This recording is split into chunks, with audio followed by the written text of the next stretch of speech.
sharply. It is beginning to look more and more as though the 1987 World Championship is going to be between the two Brazilians, Nelson Piquet and Ayrton Senna. And Senna, if he wins here, will close the gap between himself and Nelson Piquet by 3 points, and every point is going to help as the season draws towards its conclusion. And that's a new lap record for Nelson Piquet. Well, Piquet has taken 1 second out of Senna's lead, as out of the Minardi gets Adrian Campos to retire yet again.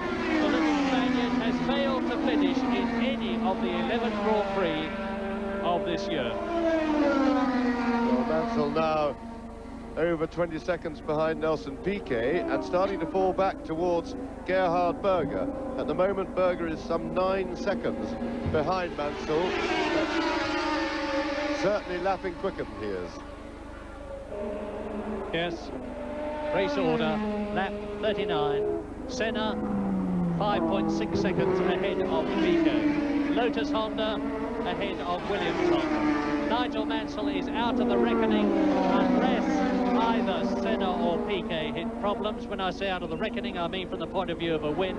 Then in 4th position, Gerhard Berger with Boutsen in 5th place, and you can see that the gap between them is some 5 seconds. And then a long gap before Stefan Johansson appears in 6th position ahead of 7th place man Theo Fabi. There's only about a second between them. Ayrton Senna, with a superb tyre-preserving drive in his actively suspended Lotus, is leading, but by a decreasing margin all the time. It's down to 4.6 seconds now. Philippe Alliot off, and he's done it again, because Alliot was leading the 3.5 litre class, as he has done several times in the past. Well, Riccardo Patrese in the Brabham, the man who's tipped for the second Williams seat next year, out of the Italian Grand Prix. De Cesaris is out of the race. Farini is out of the race. Comparatively few retirements, but unfortunately they include Derek Warwick and Eddie Chiva.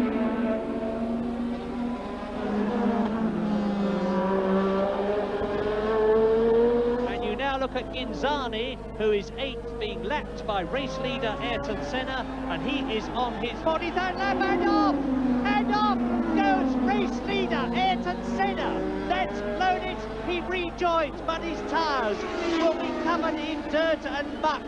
So now Senna's cool is going to be well and truly tested. Has the car been affected? That was a quite superb recovery. The crowd is going bananas because now Piquet is in the lead. Nelson Piquet has taken the lead with that off of Ayrton Senna. So here we are, we see it again. He's down the inside and he gets it all skew-whiff under braking there. Just pressing on a little bit too hard with the back markers, with the pressure from Piquet behind him, and that was the result. But as I say, he was pretty lucky to keep the car moving and to be able to get out of that without getting totally bogged down. Off goes Jonathan Palmer and pushes Nigel Mansell onto the grass. And Nigel Mansell, with a bit of rally crossing, manages to keep on the track, back on the track, but Nigel Mansell, just as he wouldn't be thanking Ayrton Senna, will certainly not be thanking Jonathan Palmer for that. And Senna is certainly catching Piquet. The gap is 2.5 seconds, and I think that is enough, with 2 laps to go, including the one they're on, for Piquet to hold the lead, just. Well, the crowd at Rome is watching the giant television screen rapt with interest, because it is a rivetingly exciting Italian Grand Prix. It must surely be victory for Piquet, in which case he will have made it his 4th win. Victory in 1980 and 83 and 86.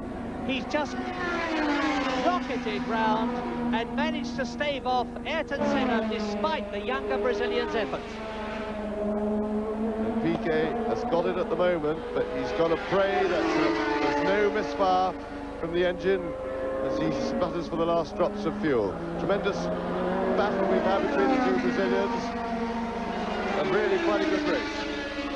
Nelson Piquet is going to win the Italian Grand Prix by the closest margin that we have had this year, and a magnificent victory, but the checkered flag has not gone out.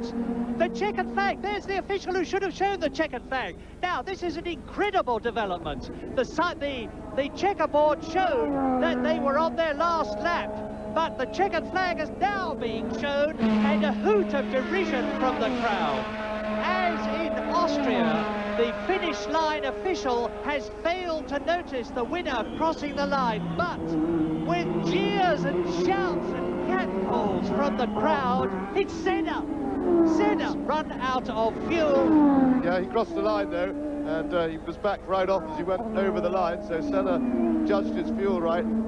So, race order at the end of a truly dramatic Italian Grand Prix. A superb third victory of the year, and query a World Championship clinching victory for Nelson Piquet in the Williams-Honda. Ahead of, in second place, Ayrton Senna in the Lotus-Honda.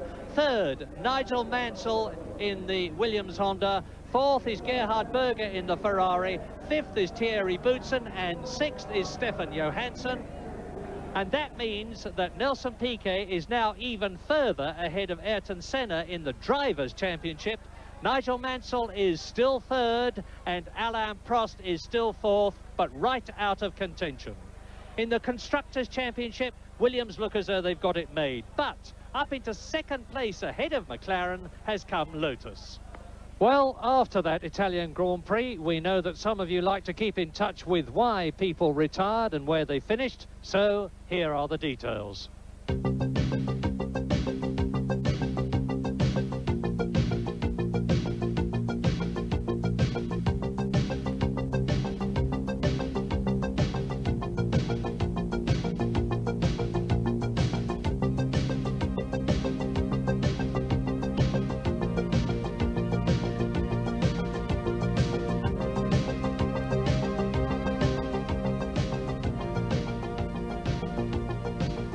It will be very, very difficult because my tires vibrating more and more all the time, and I was trying very hard because second was no good for me. I want to win the races. I was planning in the next 6 races to go. I have to first place or nothing, and that was my thinking, and I was trying hard that I could. What happened when you went off? Not much. I just could not stop the car on that situation when Ghinzani stayed in the middle of the circuit, and I just could not control the car. In fact, I was very lucky to still come back because I thought I was going to crash. Well, there we are. In 2 weeks' time, you will be able to see these two heroes again at the Portuguese Grand Prix on Grand Prix, so join us.